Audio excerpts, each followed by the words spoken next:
আসসালামু আলাইকুম। প্রিয় শিক্ষার্থীরা, আশা করছি তোমরা সবাই ভালো আছো। তোমরা যে যেখান থেকে আজকের এই গুরুত্বপূর্ণ ভিডিওটি দেখছো, সবাইকে স্বাগত জানাচ্ছি। তোমাদের জন্য সুখবর, তোমাদের এইচএসসি পরীক্ষার যে রুটিন প্রকাশিত হয়েছে সেটি বাতিল হচ্ছে। তার মানে তোমাদের অটোপাস দেওয়ার সিদ্ধান্ত পুরোপুরি বাস্তবায়ন হতে যাচ্ছে। নিউজটি 19 আগস্ট 2024 তারিখের শিক্ষাবার্তা থেকে শেয়ার করছি। তোমরা স্ক্রিনে দেখতে পাচ্ছ, বাতিল হতে পারে এইচএসসির রুটিন। এখানে বলছে এইচএসসি ও সমমানের স্থগিত পরীক্ষাগুলো আগামী 11 সেপ্টেম্বর থেকে নিতে যে পুনর্বিন্যাসকৃত সূচি বা রুটিন প্রকাশ করা হয়েছে তাও বাতিল হতে পারে। শিক্ষা মন্ত্রণালয়ের মাধ্যমিক ও উচ্চ শিক্ষা বিভাগের সিনিয়র সচিব ডক্টর শেখ আব্দুর রশিদ এমন নির্দেশনা দিয়েছেন বলে জানা গেছে। মঙ্গলবার 20 আগস্ট 11টি শিক্ষা বোর্ডের মোর্চা আন্তঃশিক্ষা বোর্ড সমন্বয় কমিটির বৈঠকে এ নিয়ে চূড়ান্ত সিদ্ধান্ত হবে। শিক্ষা মন্ত্রণালয় ও ঢাকা শিক্ষা বোর্ড সূত্র এ তথ্য নিশ্চিত করেছে। এছাড়া শিক্ষা বোর্ডে দিনভর বিক্ষোভ করা শিক্ষার্থীদেরও বিষয়টি প্রকাশ্যে জানিয়ে দিয়েছেন বোর্ডের কর্মকর্তারা। জানা গেছে, এইচএসসি ও সমমানের কিছু বিষয়ের পরীক্ষা সময়সূচি অনুযায়ী অনুষ্ঠিত হয়েছে, আর কোটা সংস্কার আন্দোলনের কারণে কিছু বিষয়ের পরীক্ষা স্থগিত হয়ে যায়। এরপর ছাত্র জনতার আন্দোলনে সরকার পতনের পর সংশোধিত নতুন সময়সূচি দিয়েও পরীক্ষা নিতে পারেনি শিক্ষা বোর্ডগুলো।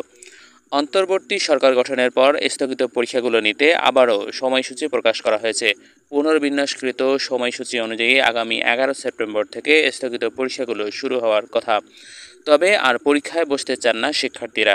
দেশের সার্বিক পরিস্থিতি বিবেচনায় অটো পাস অথবা এসএসসির ফলাফলের ভিত্তিতে ফল তৈরির দাবি তুলেছেন পরীক্ষার্থীরা। এ নিয়ে নেমেছেন আন্দোলনেও। গত 15 আগস্ট নতুন সময়সূচি প্রকাশের পর থেকে ঢাকাসহ দেশের বিভিন্ন জেলায় মানববন্ধন, বিক্ষোভ ও অবস্থান কর্মসূচি করেছেন শিক্ষার্থীরা। সোমবার 19 আগস্ট রাজধানীসহ সারা দেশে অটো পাসের দাবি নিয়ে রাস্তায় নেমেছেন পরীক্ষার্থীরা। এছাড়া ঢাকা মাধ্যমিক ও উচ্চ মাধ্যমিক বোর্ড ঘেরাও ও কর্মকর্তাদের অবরুদ্ধ করার ঘটনাও ঘটেছে। শিক্ষার্থীদের দাবি, তাদের অনেক সহপাঠী পরীক্ষার্থী আন্দোলনে অংশ নিয়ে আহত হয়েছেন, তারা চিকিৎসাধীন। তাছাড়া বিভিন্ন থানায় রাখা প্রশ্নপত্র ও উত্তরপত্র পুড়ে যাওয়ার খবর পাওয়া গেছে। এমন পরিস্থিতিতে তারা আর বাকি বিষয়গুলোর পরীক্ষায় অংশ নিতে চান না। এইচএসসি পরীক্ষা নিয়ে শিক্ষার্থীদের দাবি দেওয়ার বিষয়টি শিক্ষা মন্ত্রণালয়কে অবগত করেছে আন্তঃশিক্ষা বোর্ড সমন্বয় কমিটি। এরপর মাধ্যমিক ও উচ্চ শিক্ষা বিভাগের সিনিয়র সচিব ডক্টর আব্দুর রশিদ আপাতত ঘোষিত রুটিন বাতিলের নির্দেশনা দিয়েছেন। একই সঙ্গে মঙ্গলবার 20 আগস্ট শিক্ষা উপদেষ্টা সচিব সব বোর্ডের চেয়ারম্যানদের বৈঠকে এ নিয়ে চূড়ান্ত সিদ্ধান্ত হবে। জানতে চাইলে আন্তঃশিক্ষা বোর্ড সমন্বয় কমিটির সভাপতি এবং ঢাকা মাধ্যমিক ও উচ্চ মাধ্যমিক শিক্ষা বোর্ডের চেয়ারম্যান অধ্যাপক তপন কুমার সরকার বলেন, আমরা মন্ত্রণালয়ে শিক্ষার্থীদের দাবিগুলো জানিয়েছিলাম, সেখান থেকে কিছু নির্দেশনা দেওয়া হয়েছে, সেটা নিয়ে আবার মঙ্গলবার সভা হওয়ার কথা রয়েছে। সেখানে শিক্ষা উপদেষ্টা সচিব, বোর্ড চেয়ারম্যানরা অংশ নেবেন, সেখানেই সব কিছু চূড়ান্ত হবে। গত 30 জুন এইচএসসি ও সমমান পরীক্ষা শুরু হয়। রুটিন অনুযায়ী 8 দিন পরীক্ষা হওয়ার পর কোটা সংস্কার আন্দোলন ঘিরে সৃষ্ট পরিস্থিতিতে 18 জুলাইয়ের সব পরীক্ষা স্থগিত করা হয়। এরপর আর 3 দফায় পরীক্ষা স্থগিত করে সরকার। সূচি অনুযায়ী এখনও 13 দিনের মোট 61 বিষয়ের পরীক্ষা গ্রহণ বাকি রয়েছে। বিভিন্ন বিভাগের বিভিন্ন বিষয়ে থাকায় এতগুলো পরীক্ষা আটকে গেছে। যদিও প্রত্যেক শিক্ষার্থীকে 13টি বিষয়ে পরীক্ষায় অংশ নিতে হয়।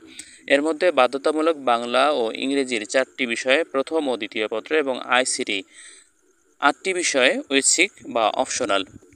প্রিয় শিক্ষার্থীরা, তোমাদের অটো পাসের সিদ্ধান্ত আসবেই। তোমরা যে আন্দোলন করেছো তা সফল হচ্ছে। আগামীকাল 20 তারিখ তোমাদের অটো পাসের সিদ্ধান্ত আসবে ইনশাল্লাহ। তোমরা সবাই ভালো থাকবে, সুস্থ থাকবে। আর চ্যানেলটি যদি তোমাদের ভালো লাগে তাহলে অবশ্যই সাবস্ক্রাইব করবে এবং পাশে থাকা বেল আইকনটিকে অন করে দিবে। তোমরা সবাই ভালো থাকবে, সুস্থ থাকবে। দেখা হবে পরবর্তী ভিডিওতে। আল্লাহ হাফেজ।